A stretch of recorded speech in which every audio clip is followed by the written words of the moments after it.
කියලා පිළිගන්නවා අදත් ඔයාලව සිංහල ක්‍රියේෂන් YouTube channel මාලාවේ 23 වන වීඩියෝ එකත් එක්ක. ඉතින් මම අද දවසේ ඔයාලත් එක්ක කතා කරන්න ඇස්ති වෙන්නේ අපිට සිංහල භාෂාව සහ සාහිත්‍ය පිළිබඳ වෙන්නුන පාඩමක් ගන්න නෙමෙයි. සියලුම විෂයන් සඳහා අපිට නිර්මාණය වෙච්ච එකක්. විභාගයකට සාර්ථකව මුහුණ දෙන්නේ කොහොමද කියන එක තමයි අද දවසේ මම ඔයාලත් එක්ක කතා කරන්න ඇස්ති වෙන්නේ. විභාගයකට සාර්ථකව මුහුණ දෙන්නේ කොහොමද? ඉතින් අපිට විභාගයකට සාර්ථකව මුහුණ දෙන්න නම් අපි සතුව පැවතිය යුතු ලක්ෂණ එහෙම නැත්නම් අපි මේ විභාගයකට සාර්ථකව මුහුණ දෙන්න ගොඩනගා ගත යුතු ගුණාංග තුනක් ගැන මම අද මේකේ ප්‍රධාන වශයෙන් කතා කරනවා. පළවෙනි එක විෂය කරුණු හරියාකාරව අවබෝධ කරගත හැකි වීම. විෂය කරුණු හරියාකාරව අවබෝධ කරගත හැකි වීම.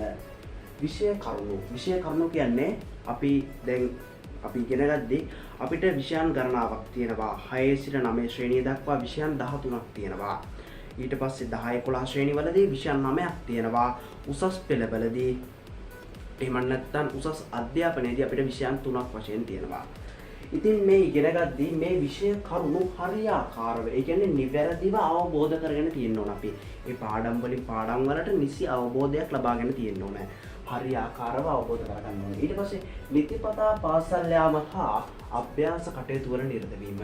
නිතිපතා පාසල් යන්න ඕනේ. ඒ කියන්නේ හැමදාම ඉස්කෝලේ යන්න ඕනේ. මොකද පාසල තුල කෙරෙන අධ්‍යාපනය මග හැදී ගියොත් ඔයාලට ගොඩක් අමාරුයි පාසලට ඒ කියන්නේ පාසල් යන්න නැතුව ඉඳලා ආයි පාසල් යන්න ගත්තාම හරි අමාරුයි යන සිලබස් එක අමාරුයි අල්ලගන්න. ඒ මොකද විෂය කරුණු ගණනාවක් අපිට මග ඇරලානේ තියෙන්නේ. ગેප් එකක් තියෙනවා. ඒකින්ද නිතිපතා පාසල් යාම අභ්‍යාස කටයුතු වල නිරත වීම.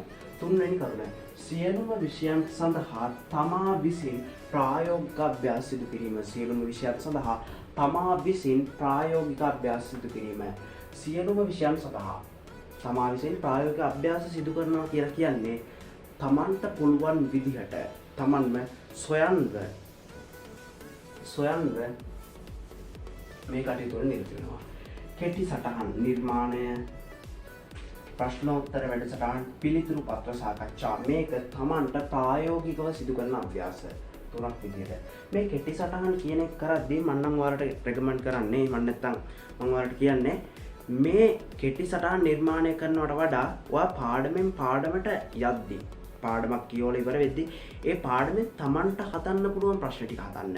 මේ පාඩමක් කරලා ඉවර වුණාට පස්සේ තමන්ට මේ පාඩම තුලින් හදන්න පුළුවන් ප්‍රශ්න ටික හදන්න. මේ ප්‍රශ්න ටික හදද්දී තමන්ට මේ පාඩම ගැන අවබෝධයක් ඇති වෙනවා. ඊටත් වඩා මේ පාඩමෙන් ඔයාට ඕන තරම් කරුණු ගොඩක් හදා ගන්නවා වගේම වෙනත් කෙනෙක් ප්‍රශ්නයක් අහද්දී තමන්ට මතකයි. ඒ තමන්ගේ ප්‍රශ්න ගොඩේ තියෙනවා. ඔයාට පුළුවන් හැම තැනකින්ම විභාගයට එනවා හෝ නැත තමන් හිතන්නේ මේ වගේ ප්‍රශ්නයක් අහුවොත් මොකද කරන්නේ? ඒ විදිහට හිතලා හරියට ප්‍රශ්න ටික හදන්න. එතකොට හොඳයි. එහෙම කියලා එන්නේ නැති ප්‍රශ්න හදන්න එපා. මම කියන්නේ තමන්ට හිතනවානේ මේ ප්‍රශ්නේ මෙහෙමයි. එහෙම කියලා. එතකොට මේ ප්‍රශ්න කිරීම තුළින් අපිට විභාගයට සාර්ථකව මුහුණ දෙන්නත් පුළුවන්. ප්‍රශ්නෝත්තර වැඩසටහනක් විදිහට එක් කරගන්නත් පුළුවන්.